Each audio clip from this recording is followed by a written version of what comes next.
YouTube, long-time seller here.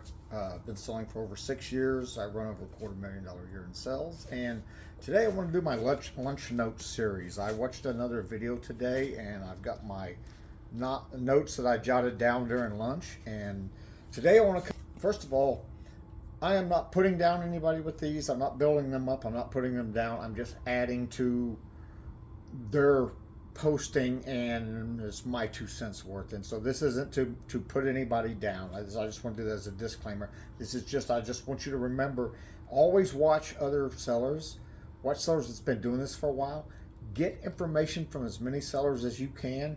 Take the bits and pieces that work for you. And that's what the point of this is to gather knowledge to make you a better seller. And you take those high points from a person, another seller that's been doing this for a while, and take the little bits and pieces from a bunch of sellers that helps you in the way you sell on your platform in your store.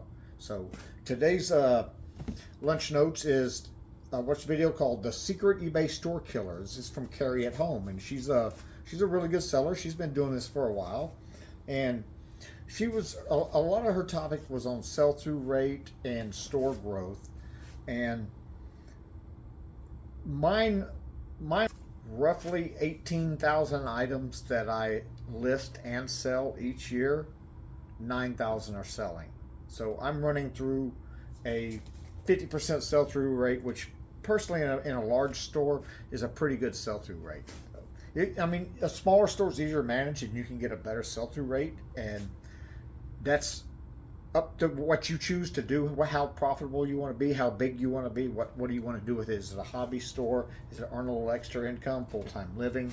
So that's what makes the difference here. So deciding what time frame you expect an item to sell through. And that's a really good point, because when I buy items, I buy an item and I expect it to sell in 6 months to a year, with the exception of when I buy in quantity. Like, for instance, 2 years ago I bought from Dillard's Closeout almost 800 shirts. Well, they were all the same style, but like 3 or 4 different sizes. So 2 years later, I'm down to maybe 100 shirts, so I sold about 700 shirts, but I got such a sweet deal. I got them for 75 cents a piece, brand new, and I'm selling them for 15 to 20. So that was one of the long-term investments. And so sometimes you got to look at, when you buy in bulk, you can't always expect a quick sell-through rate. You want a quick sell-through rate, and that's a good thing to have, but you got to think long-term, big picture. Like when I had 800 shirts of the same pattern, same color, same pattern, I knew that it wasn't going to sell the first year. 800 shirts. I mean, now granted, if they had all been a brand new Filsons, well, yeah, I would have sold out in the first couple of weeks, priced right. But they were just Roundtree in New York. It was a sweet deal I stumbled across. Got them for 75 cents a piece, brand spanking new shirts, still in the factory wrapping. So, and I bought that as a long-term investment for my store. So sometimes you'll see in my store, I have items up on the top that are multiples, and each one of these boxes on the top shelf will have multiples of the same item in it. And so I buy in bulk sometimes, and I do this knowing that I'm in this for the long haul. It's not everything is quick. This is one listing with multiple quantities, so I don't expect this to always sell out that quick, but this is what I call my bread and butter items here.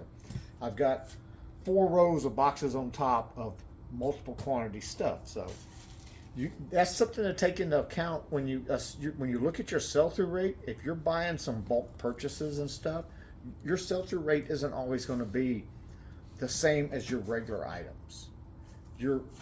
Because of the quantity. So that's something to take into account. She outlined her budget growth. If you'll watch her video, and it was a secret eBay store killer. Status quo. If you want to grow, you want to grow quickly, and you want the income. you've got to list more. That's all there is. I mean, my sell through rate is my sell through rate, and it's been this pretty much the same since I began 6 years ago when I had 100 items, and now that I have 11,000 items in inventory. My sell through rate is about the same. So when you look at it this way, if you have a sell through rate of 10% and you have 10 items, you're selling one item. 10% of 10,000 is 1,000 items. So as long as you're buying quality items that sell and you maintain your sell through rate, growth isn't always a bad thing. Growth will increase your pay. And that was how I was able to up mine to a full-time living, was by growing it. And I was reinvested my profit for 4.5 years before I was able to retire and do this full-time without having to work for the man. So that's just something to take in consideration. Now, her, like I said, her video, Carrie's video was, it makes a lot of sense, especially if you're a hobby seller, or if you're just selling to maybe add a little extra income, or you want to grow slow and carefully. That's great. That's great. But I think that she made a lot of good points, but I think she missed out on a couple points on growth and sell-through percentage, because the amount of items that you have, you're selling 3 and you're buying 3. And then she showed it as selling 3, buying 10. She didn't show that growth. When you go from 3 listings a day to 10 listings a day, you may not be selling 3 items a day. You might be selling 5 or 6 items a day.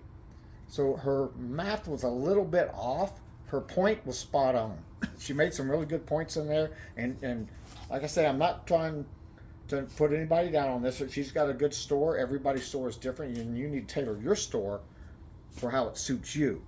So this was the percent of sales increases with your growth. So, and that was something I just spoke about, is the amount of items. If I have a 10% sell-through rate and I have 100 items, or I have 1,000 items, it's more money in my pocket. And yes, it costs me more to get there, but if you don't grow, your pay's not going to grow. That's just the simple numbers. And eBay's is numbers. I'm telling you, it's numbers. When you learn these numbers and you break it down, and you know, I'm going to sell X amount of items if I have X amount of items, and I'm buying the same quality stuff, you can pretty much predict your growth by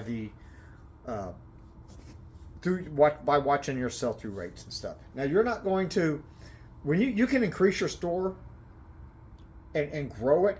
And what I've noticed over the years is, though, my upticks it's like eBay grades you every so often. Every, I don't know, 60, 90 days, it's like your store gets graded, and they see your performance, your customer service, your sales, amount of listings, things like that. And they say, okay, well, they're handling this. Boom, let's give them a few more. Their algorithm, the AI, will send more customers to you. And there's a big judge right after the Q4 system. They want to see how you handle that increased traffic. If you handle that increased traffic, a lot of times you'll see after the holidays you'll get a jump, as long as you're maintaining or growing. So she made a lot of good points concerning growth, and that's her business model, and this is my business model, and you need to develop your business model. But that's why I'm saying, watch a bunch of people get tips and tricks and ideas, and tailor your business for you, because each granted, we may all sell on eBay, but every store is different. The way we sell, the way we run our store, the things that we sell, they're all a little bit different. So get as much information as you can. That's the point of this. And like I say, she made a lot of good points and had some good thoughts there, and I like that. And then a thing, especially with clothing, like she sells clothing and I sell clothing, and a thing to remember is trend, styles, in popular brands, it changes over time.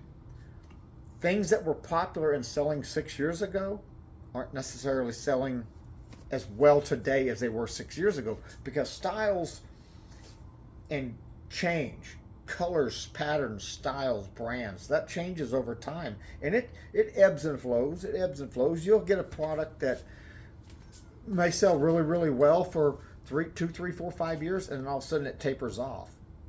And then 5, 10 years down the road, it picks back up again. So that's, you got to watch your trends. Trends change, especially when you're selling clothing. Styles change. So you can be buying something that has an excellent sell-through rate today, and 2 years down the road, all of a sudden your store's not growing, your sales are stagnant, and you're wondering like, why? I'm doing the same thing, and that's the problem. You're doing the same thing. We have to adapt as sellers. So you always need to adapt and think outside the box. What am I doing? Is what I'm doing today still viable for today? So, all right. Well, that was a point I wanted to share with her video. Good seller. She's been selling for a while. She knows what she's doing, and I'm in no way discrediting her. I'm just adding a few points, and I guess the basis, the main thing is get the information. Like I keep repeating this because this is the most important thing. Get the pieces of information that work for you and apply them to your store. Customize your store for you, because everybody's is different. The way I run my business may not work for you. It may not work for Carrie. The way Carrie does her business may not work for me, may not work for you, but pieces of what she does will work for me. Pieces of what she does will work for you. Pieces of what I do will work for you and work for her. So that's the main point of this lunch note, eBay lunch notes talk here. I just wanted to bring this up. I still got my napkin notes. I always jot something down. I like to watch a video while I'm eating my lunch and take notes of these videos. And then I like the ones that pique my interest, I like to comment on.